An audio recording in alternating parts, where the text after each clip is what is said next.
Hi, it's James here, and welcome to the FXX channel, your number one trading resource.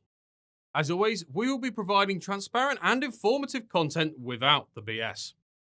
So today, we're breaking down what we believe to be the most useful starting points on understanding what Forex is and how it works. Before we begin, a disclaimer for you. Forex trading carries a high level of risk to your capital, and you should only trade with money you can afford to lose. Our videos are for educational purposes only and delivered by a team with verified results. So please like, comment, and subscribe if you enjoy the content. So today we will be answering the following questions. What is Forex? How do I trade Forex? Why do people trade Forex? And how does Forex compare to other financial markets? Now, Forex is an abbreviation of the two words foreign exchange. This is a calculated rate which shows you the amount of an alternative currency that you will be given for a given amount of whatever currency that you wish to exchange. Simply, how much X currency will I get for a Y currency? Have you ever been to a travel agency and gone to change some euros left from your holiday in Tenerife back to British pounds? Well, the amount of pounds that you get back from those euros is calculated from the foreign exchange rate that you are given on that day. Have you also noticed that the next year, when you come back from your annual Tenerife trip and you go back to the travel agency, that you're given less pounds back for your euros, or you're given more? The point we're trying to illustrate here is that the foreign exchange rate isn't constant and can move up and down. Now, the exchange part of Forex refers to a market of both buyers and sellers of currencies. Demand and supply determines the price of any good or service, not excluding Forex. The buyers and sellers make up both demand and supply of a market. When buying a currency, there is someone on the exchange who is actually selling that. For every buyer, there is a seller. Now, how does the price move? Well, for this, we are going to use an example of one of the largest and most liquid currency pairs which Forex traders trade. The pound against the US dollar. This is the exchange rate of the Great British Pound to the US dollar. As we can see from this illustration, we have lots of areas to draw your attention to. To make it easy, we've added a blue horizontal line to show what the price or exchange rate is on the pound US dollar chart. There are many different ways to view the price chart. However, the most commonly used way is to view them in candlestick format. As you can see, we have both green and red candles. Red used to show the downside and green to show the upside. We will have another video coming out to discuss candlesticks and basic patterns and chart structures for beginners. So do not feel overwhelmed with the amount of information here. So, why does the price fall when there are more sellers in the market? Why does price rise when there are more buyers in the market? A good way to think about it would be like this. Buyers of any goods want to buy them at the cheapest possible price to create good value for money, at whatever price that is. Sellers of any goods want to sell them for the highest possible price. That is why the highest number of buyers will be found at the lowest possible price, and the highest number of sellers will be found at the highest possible price. But then the issue is that there won't be many sellers willing to sell at the lowest possible price, and there won't be many buyers willing to buy at the highest possible price. So when there are more buyers at a level of low supply, price moves upwards to find a higher level of supply. Because remember, for every buyer, there is a seller. This also works the other way around, with sellers pushing the price down to a level where they can find more buyers. Price will always meet back to the level that it needs to. This is how the price of all goods are determined, by finding a level where both buyers and sellers can be satisfied. These are the real fundamentals which Forex and other financial exchange markets are based on. So, have you seen adverts of Forex traders making money on a laptop by a swimming pool with a brand new Lamborghini parked next to them? This has probably made you ask, how can I trade Forex? Well, the good news is that all you need is a laptop, not the swimming pool or Lamborghini. In fact, you can even trade Forex on a smartphone. There are many platforms, apps, and websites that you can use to gain access to the FX exchange. One of the most popular being MetaTrader 4. But there are a few key points you will need to know before starting. You must be registered with a broker to trade Forex. These brokers allow you access to the Forex marketplace, and you are effectively using their money when you place a trade. Remember, there are scams out there, so please do your research before choosing which broker to leave your capital with. Just like you can make money quickly, you can equally lose money just as fast. Just take a look at our video on the 90-90-90 theory to give you an idea on what can happen when you start trading Forex.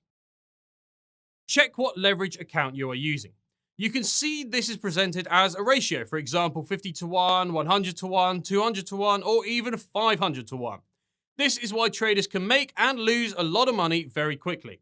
When signing up to a broker, you have some sort of freedom with how much leverage you can actually take. But what leverage actually is used for is being able to trade with more money than you actually have. With 100 to 1 leverage, for example, this means that for every £1 in your account, you can take a position worth $100. Trading on margin. This follows on from leverage. To use leverage, you have to have your own money in the account. An account known as a margin account allows you to trade using leverage. The amount of your own money that you need to have in your account to enter the position is known as the margin required. The rest is effectively borrowed from your broker. If your account loses value quickly and you have trades running, it is possible that you may run into what is called a margin call, where your current account value falls below the margin required level to keep your positions running. The broker will notify you that you have to deposit funds into your account to satisfy the margin, or they could close all of your positions if you ignore this. You can make trades live, or you can place orders. This means that you can buy or sell at whatever the market price is at the time, or you can place an order for the market to buy or sell once a particular price level that you set is engaged. By the way, we do have a video on the must-knows before you start trading, and you can find that video here. So how do brokers make money? The brokers will take a commission from each trade you take, from the difference between the buy and sell price of the pair that you are trading. This is known as the spread between the two currencies. The bigger the spread, the more commission the broker is charging. The spread depends on the amount of liquidity that is circulating in the currency pair. Just so you are aware, there are many other examples of currency pairs that you can trade. Here are a few examples: the Euro New Zealand, the Dollar Yen, the Aussie CAD, and the Euro Swiss. Most major currency pairs, which have a lot of circulation, have very tight spreads, the left price being the sell, and the right being the buy price, almost identical. Hence why they are a lot cheaper to trade, and one of the most popular currency pairs. One of the positives about Forex trading is that you can make money when the markets are bearish, going down, and you can make money when the markets are bullish, going up. We'll go over other distinctions between Forex and other financial markets a little later on. One huge distinction is the difference between trading and investing. If you are investing in, say, the stock market or investing in real estate, or even the commodity market, you would only make a profit if what you're buying rises in value.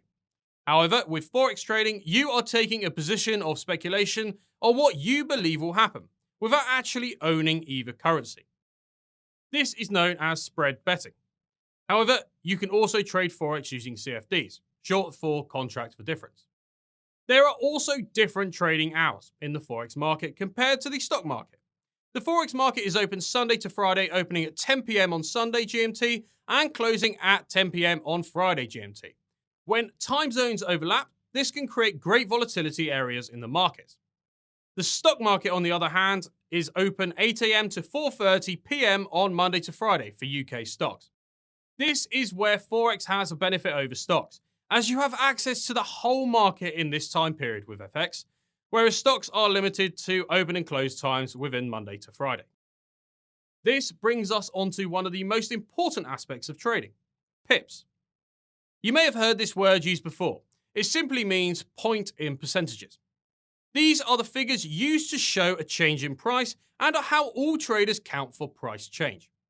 We've shown in this chart how that will look. So if we use the Euro USD chart and the exchange rate is 1.2 and drops to 1.19, We know that equates to 100 pips. If you believe that the euro will be particularly weak against the dollar, then you can take a contracted selling position on the euro, whilst at the same time you are effectively buying the dollar. If the price falls, then you can take your profits. You can also take a position buying the pound, meaning that you are effectively selling the dollar. You can change the value of your position according to how much you want each pip to be worth. £1, £10, £100, or even £1,000. This depends on the amount of capital that you have available in your account to trade with. But always manage your risk accordingly. A good rule of thumb is to only risk 1 to 3% of your capital per trade. Only have up to 5% of your capital at risk at any one time. Only have up to 3 trades of the same currency at one given time, just in case in the event of some key news. Prices can get very volatile around these times. Now, I think that's all we have time for on today's episode. We hope that you have found it useful and don't feel overwhelmed with the amount of information we have given you. We will have more beginner guides to viewing and analysing charts in the future to keep you updated and start you on your Forex journey.